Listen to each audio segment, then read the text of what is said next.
Hello guys, আসসালামু আলাইকুম and welcome back to my channel. আমি এখন আছি নৈসর্গিক রাঙ্গামাটিতে। এটা আমার ভিডিওর পার্ট 2। পার্ট 1-এ আমি দেখিয়েছি কিভাবে রাঙ্গামাটি এসেছি, হোটেল নিয়েছি এবং ভাড়া সহ সকল বিস্তারিত, এবং দ্বিতীয় দিন কিভাবে ট্রলার ভাড়া করেছি এবং কোথায় কোথায় ঘুরেছি। আপনি চাইলে আমার ভিডিওটার পার্ট 1 দেখে আসতে পারেন। আর আমার চ্যানেলটা সাবস্ক্রাইব না করে থাকলে অবশ্যই সাবস্ক্রাইব করে পাশের বেল বাটনটা বাজিয়ে দিবেন। আমি রিজার্ভ বাজার থেকে একটা ট্রলার ভাড়া করে প্রথমে টংঘর যাই, তারপর লাঞ্চ শেষ করে আমার পরের গন্তব্যের জন্য রওনা দিই। তাহলে চলুন শুরু করা যাক আমাদের আজকের ভিডিও। লাঞ্চ শেষে আমি এখানে চলে আসি, আর এই প্লেসটার নাম হচ্ছে জুম মিউজিয়াম। এটা টিলার মতো উঁচু একটা জায়গা, আর এটার উপর আদিবাসীদের গ্রাম রয়েছে। এখানে ছোট ছোট হরেক রকমের দোকান ছিল, যেগুলোতে আদিবাসীরা অনেক রকম জিনিসপত্র বিক্রি করছিল।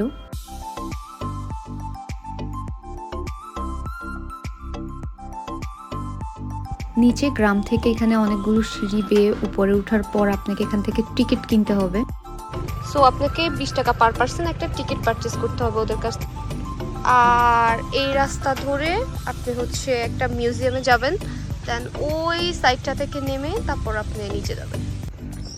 এটা অনেক বেশি সুন্দর বাট অনেক উঁচু, আর আমাদের হেঁটে উঠতে অনেক কষ্ট হচ্ছে বিকজ অনেক গরম। আজকে একটা sunny day. So I think এগুলো হচ্ছে ওদের কালচারাল কিছু stuffs, as you can see. এই সাইডে এরকম আরো কিছু কটেজ আছে, এখানে আই থিঙ্ক ডিফারেন্ট কিছু শো করা আছে। এখানে লেখা আছে Mro and Khumi tribe house, আর এগুলো হচ্ছে ওদের কিছু traditional showpiece you can say. এটা এমন উঁচু, আমাদের হেঁটে উঠতে কষ্ট হচ্ছে অনেক। এটা হচ্ছে Marma tribe house. I don't know আমার কাছে এই স্টাফসগুলো কতটুকু ভালো লাগতেছে, বাট এই প্লেস থেকে দাঁড়ানোর পর যে ভিউটা, এটা আমার কাছে অনেক বেশি জোস লাগতেছে। এটা হচ্ছে হাইস্ট পয়েন্ট, এটাকে বেসিক্যালি লাভ পয়েন্ট বলে তারা। লাভ পয়েন্ট দেখার পর এই খাড়া পাহাড়টা থেকে আমরা আবার নিচে যাই, তারপর আমরা আমাদের বোটে উঠে পড়ি।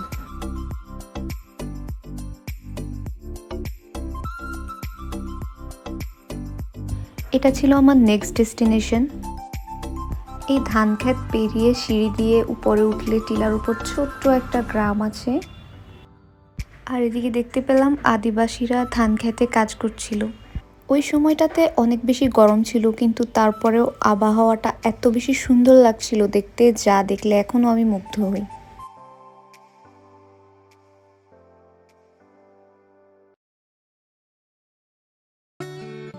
আদিবাসীরা বেশ কর্মঠ হয়, হোক নারী হোক পুরুষ, সব সময় তাদের কোনো না কোনো কাজে অব্যাহত থাকতে দেখা যায়।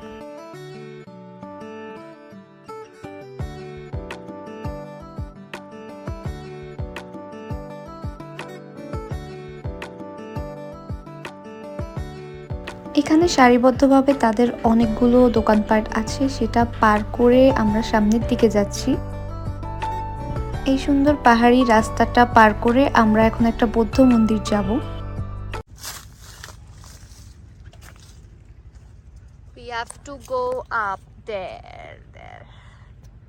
ওইটা হচ্ছে মন্দিরটা, আর এটা হচ্ছে সাইডের ভিউ। অলসো এখানে শপ আছে। মন আমার ঘুম ঘুম করে, মন আমার পানি পানি করে। অ্যান্ড এটার আশপাশের view is Assam. Just see. And obviously camera is not doing the fair.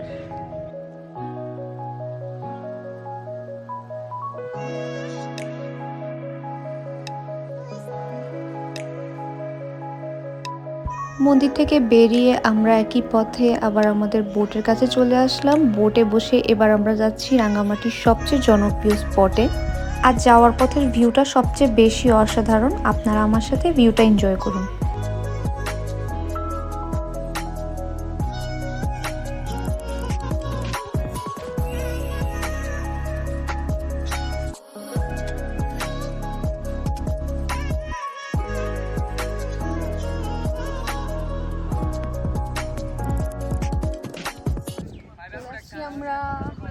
Bridge.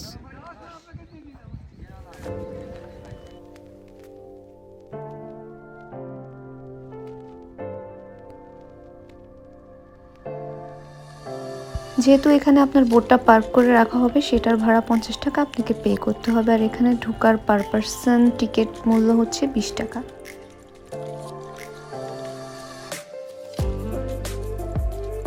আমি আমার ছোটবেলা থেকে সবসময় রাঙামাটির এই ঝুলন্ত ব্রিজটা টিভিতে দেখেছি, কিন্তু আজকে নিজের সশরীরে আসার পর অনুভূতিটা অন্যরকম ছিল। ব্রিজের এই সাইডে হচ্ছে আনারস সেল করা হচ্ছে। এগুলো হচ্ছে সাইজে একটু ছোট, এগুলো 10 টাকা প্রাইস, আর এগুলো হচ্ছে একটু বড়, সো এগুলোর প্রাইস হচ্ছে 20 টাকা।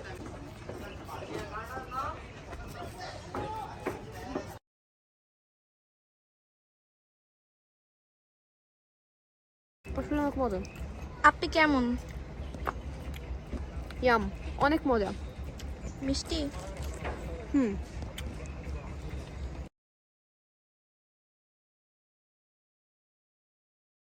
এটা হচ্ছে 5 টাকার আনারস।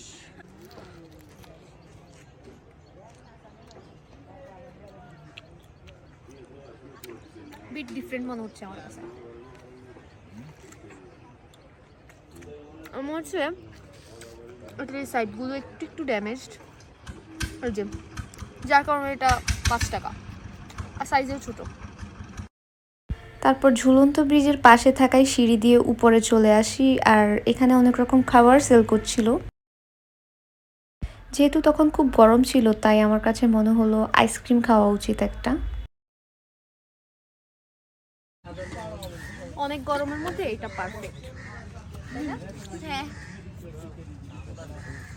অলসো এখানে ঝালমুড়িটা অনেক বেশি টেস্টি ছিল, কারণ আমি মামাকে ম্যাগি মশলা ঝালমুড়ির সাথে মিক্স করতে দেখেছিলাম।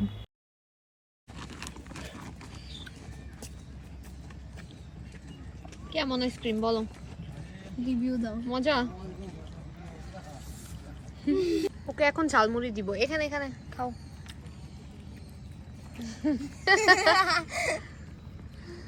বাহ।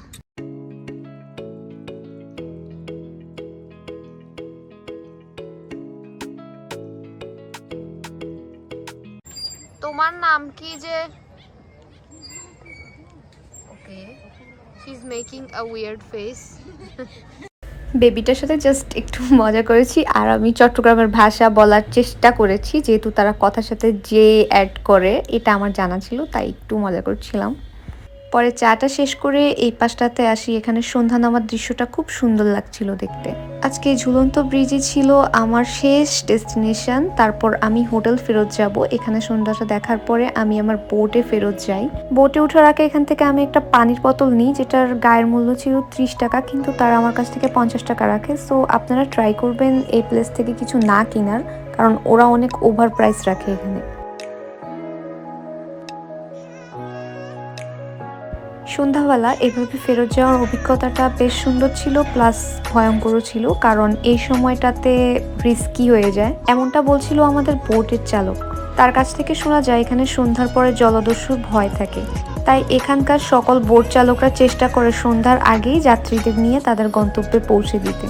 আর তাছাড়াও কাপ্তাই লেকের এই অথই পানির মধ্যে দিয়ে অন্ধকারে পার হয়ে যাচ্ছিলাম, এটা অনেকটা ভয়ঙ্কর ছিল, কিন্তু পাশাপাশি ট্রলারের ছাদে বসে চাঁদ দেখার অনুভূতিটা বেশ অসাধারণ ছিল।